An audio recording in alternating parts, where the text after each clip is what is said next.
마네와 모네의 작품이 있던 29호실을 나와 30호실에 도착하셨나요? 이곳에서는 인상주의 화가 중 행복을 그린 화가라는 별명이 가장 잘 어울리는 거장 피에르 오기스트 르누아르의 걸작들을 만나게 됩니다. 본격적인 작품 해설에 앞서 저희의 관람 동선에 대해 다시 한번 안내해 드릴게요.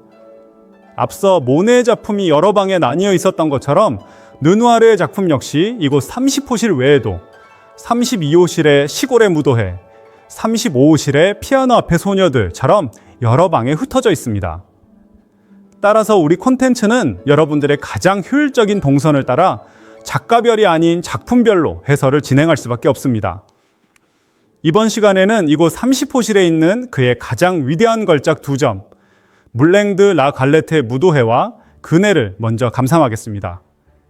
그리고 다음 콘텐츠에서는 동선을 따라 31호실의 드가 작품들을 먼저 살펴본 뒤 이후 32호실과 35호실에서 르누아르의 다른 작품들을 다시 만나볼 예정이니 이 점 참고 부탁드립니다. 자, 그럼 르누아르의 세계로 들어가 볼까요? 르누아르는 그림은 즐겁고 유쾌하고 아름다운 것이어야 한다고 굳게 믿었던 화가입니다.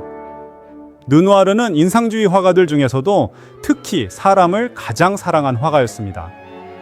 그는 풍경보다 사람의 미소, 피부 위의 햇살, 그리고 인간의 온기를 그리며 빛 속의 인간을 가장 아름답게 표현한 화가로 평가받습니다. 여러분의 눈앞에 있는 이 커다란 그림, 물랭드 라 갈레트의 무도회는 르누아르의 대표작이자 인상주의 전체를 통틀어 가장 위대한 걸작 중 하나로 꼽힙니다. 그림 속에서는 왈츠의 리듬이 들리는 듯합니다. 사람들의 웃음소리, 음악소리, 그리고 햇살이 한 화면 안에서 다채롭게 부서지고 있죠. 이곳은 1870년대 파리 몽마르트 언덕에 실제 있었던 야외 무도회장 물랭드 라 갈레트의 어느 일요일 오후 풍경입니다. 물랭은 퉁차, 갈레트는 이곳에서 팔던 저렴한 빵의 이름이죠. 당시 화가들과 노동자, 평범한 파리 시민들이 어울려 춤추고 대화하던 가장 인기 있는 장소였습니다.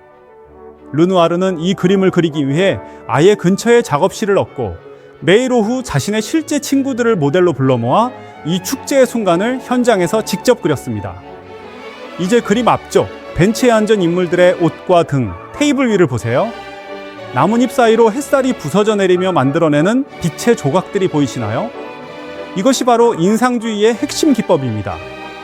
르누아르는 사물의 고유한 색이 아니라 빛에 따라 시시각각 변하는 색채의 인상을 포착했습니다. 특히 그림자의 표현에 주목해주세요. 르누아르는 어둡고 칙칙한 검은색 대신 파란색과 보라색을 사용해 그림자를 표현했습니다. 덕분에 그림의 그림자마저 투명하게 반짝이죠. 이제 시선을 오른쪽으로 옮겨 같은 방의 또 다른 작품 그네 앞에 서볼까요? 물랭드 라 갈레트의 무도회를 그린 같은 해 1876년에 같은 장소인 몽마르트의 작업실 정원에서 비슷한 모델들을 그린 작품입니다. 물랭드 라 갈레트가 도시의 축제와 활기를 담았다면 그네는 그 축제의 다음 날 한적한 정원에서의 속삭임처럼 느껴집니다. 사람들 사이에 흐르는 공기마저 햇살에 물들어 있죠. 그런데 이 그림은 1877년 제3회 인상주의 전시회에 출품되었을 때 비평가들로부터 엄청난 호평을 받았습니다. 그 이유가 무엇이었을까요? 바로 르누아르가 빛을 표현한 방식 때문이었습니다. 이제 시선을 여성의 하얀 드레스와 등을 보이고 서 있는 남자의 검은 재킷 위로 쏟아지는 빛의 조각들로 옮겨보세요. 당시 비평가들은 이 혁신적인 표현을 전혀 이해하지 못했습니다.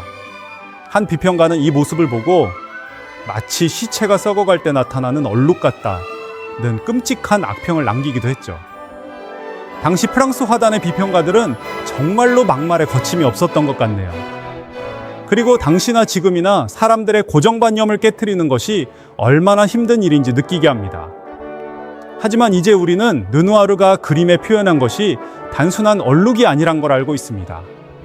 그는 나뭇잎 사이로 쏟아지는 햇살 그 자체를 그림에 담고자 했죠.